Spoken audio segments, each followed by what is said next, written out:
When I look around today and think about addiction, there are times when I'm absolutely baffled by what's going on. When I was a kid growing up, alcoholism was everywhere, cigarette smoking went with it. But people who engaged in drinking and smoking, they destroyed their bodies and their brains. I mean, there was a decline that happened. Very often they shorten their lives, not always. There's some pretty tough souls. I guess they had great genes. They could smoke until they were 90. I've seen some of those situations, but there was a real toll taken on their physical health. Today we have these addictions that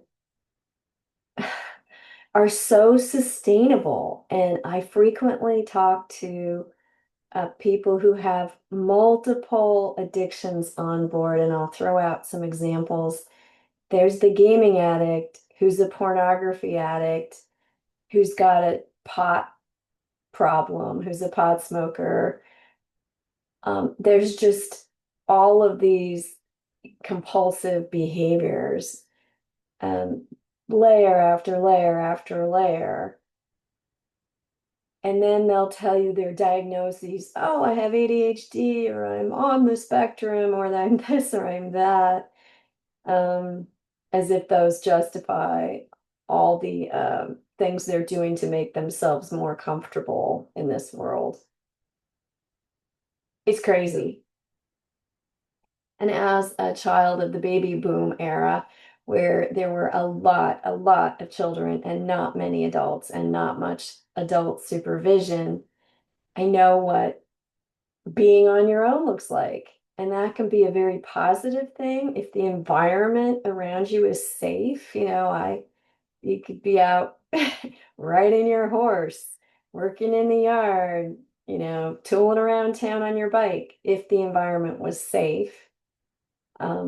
But if a large percentage of adults are just checked out all the time, how safe is the world? It's a strange world we're living in. So I'm on this diatribe because I do have some sort of uh, a pet peeve, and that is when I hear from parents, man or woman, it doesn't matter, old or young, it doesn't matter, but parents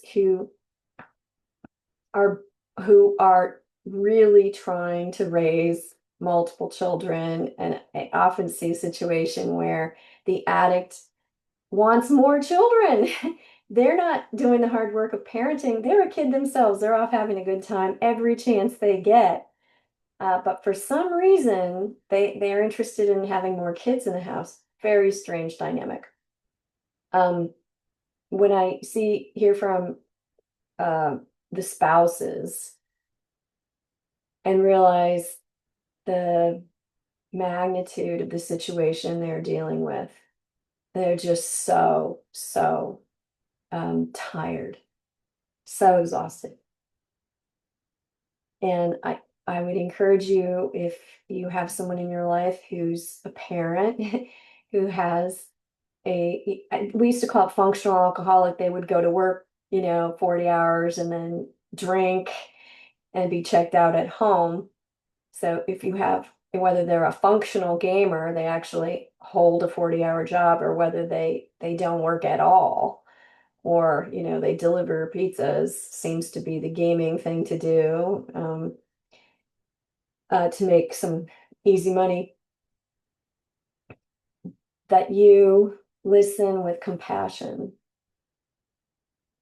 to someone, to their frustrations, because they don't have that partner or that spouse that's going to empathize with, yeah, I tried to take Johnny to school and he threw up all over the car and then I was late to work.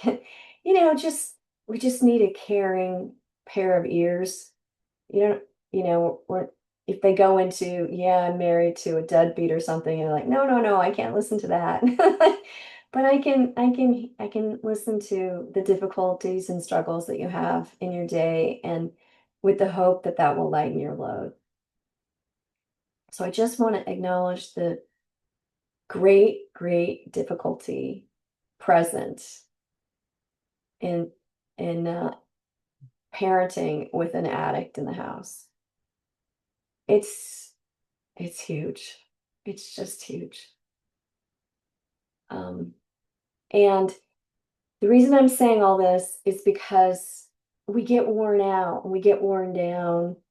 Raising kids is exhausting, and dealing with work, that work is exhausting. Running a household, cooking, cleaning, it's really tiring, and it can really have an impact on the person's self-esteem, even if they had good self-esteem to begin with.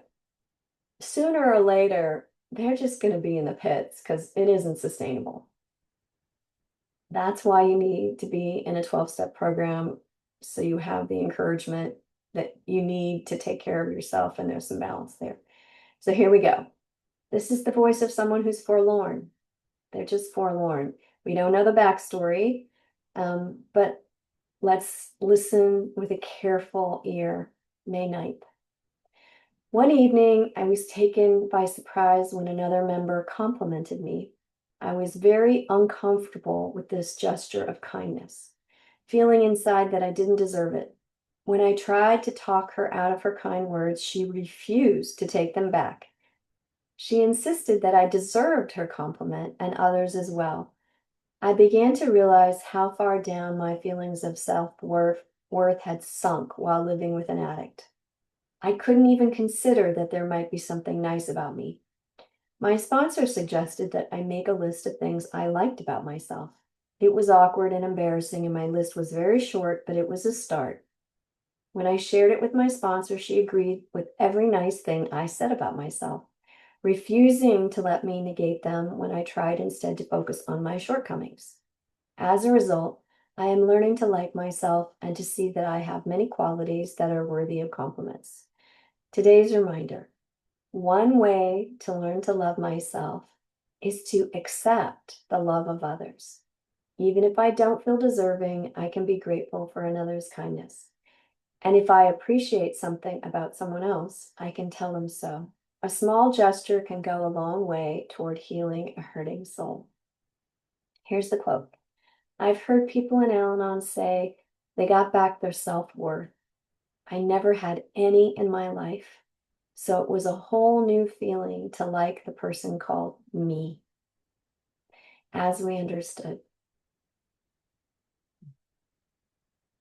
It's so important to understand that we don't understand, that we're not walking in someone else's shoes. We don't begin to fathom the depth of what they are dealing with. We don't have it. And that is a place of truth.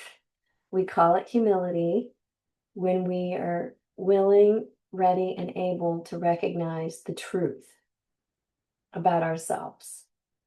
And that's the truth. We aren't God. There is so much complexity in the world around us, and there's so much our eyes don't see, our ears don't hear. We weren't there. We're unable to perceive.